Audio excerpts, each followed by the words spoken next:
Larry Kudlow suffers very mild heart attack. Washington. Larry Kudlow, President Trump's top economic advisor, suffered a heart attack on Monday evening and was at Walter Reed Medical Center, Mr. Trump said in a tweet. Mr. Kudlow, 70, who has referred to himself as a happy warrior in counseling Mr. Trump on trade and economic policy, joined Mr. Trump's team in March as the director of the National Economic Council. Our great Larry Kudlow, who has been working so hard on trade and the economy, has just suffered a heart attack. He is now in Walter Reed Medical Center, Mr. Trump tweeted, just before a meeting in Singapore with North Korea's leader, Kim Jong-un. The White House issued a statement late Monday evening saying that Mr. Kudlow had a very mild heart attack. Larry is currently in good condition at Walter Reed National Military Medical Center and his doctors expect he will make a full and speedy recovery, Sarah Huckabee Sanders, the White House press secretary, said in the statement. A person familiar with the situation said that Mr. Kudlow had a stent inserted on Monday.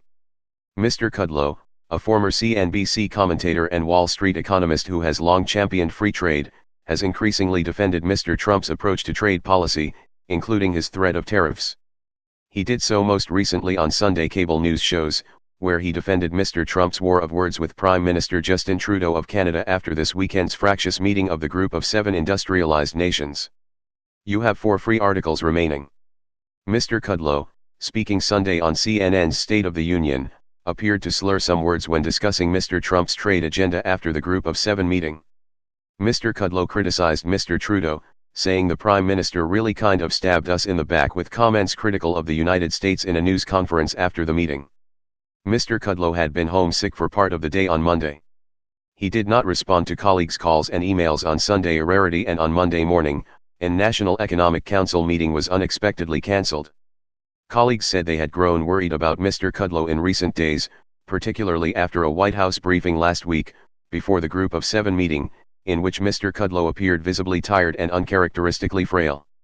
On Monday night, friends and colleagues expressed concern for his health. Kevin Hassett, the chairman of the White House Council of Economic Advisors, praised Mr. Kudlow in a brief interview. Larry Kudlow is the salt of the earth, and a true patriot, Mr. Hassett said. And our thoughts and prayers are with him and his family tonight. Stephen Moore, a Heritage Foundation economist and longtime friend of Mr. Kudlow's, said in an email Monday night that he's okay and will be back on the job, in response to a question about Mr. Kudlow's condition. Mr. Kudlow is a smoker, and was sometimes seen outside the West Wing with a cigarette. He has told people the stress of the director's job has surprised him, in part because of the constant level of toxic infighting among White House advisors, which he was not expecting.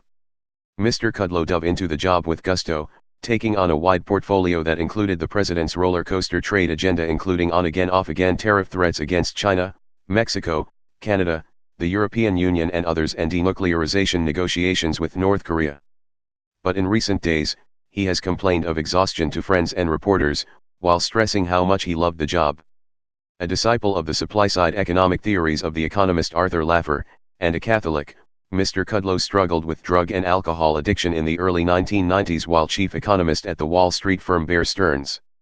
He found sobriety, and then he found a comfortable niche as a television commentator, radio host, and evangelist for the economic power of low taxes, light regulation and a strong dollar.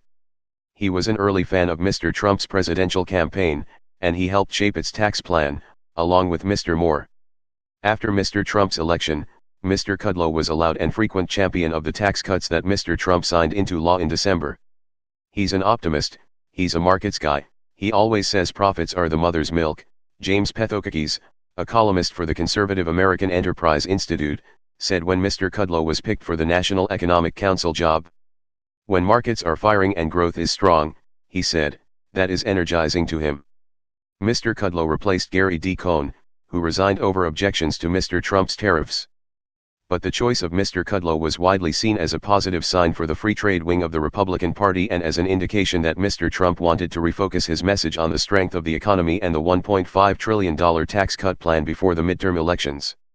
Since taking over as director, Mr. Kudlow has given frequent television appearances praising the strength of the economy and crediting Mr. Trump's policies for it. Unlike many other Republicans, Mr. Kudlow has also defended Mr. Trump's aggressive trade stance while insisting the president really does want free trade. President Trump spent 2 days, and this is something dear to my heart, talking to these ministers, these heads of state, about free trade, Mr. Kudlow said Sunday on CBS's Face the Nation, referring to the Group of Seven summit meeting, ending tariffs, ending tariff barriers, ending subsidies, stopping trade wars, moving toward fairness and unfair trading practices. We are the fastest growing economy in the G7, and he has got a vision here, he said. He is probably going to be the best trade reformer in several decades the world has seen.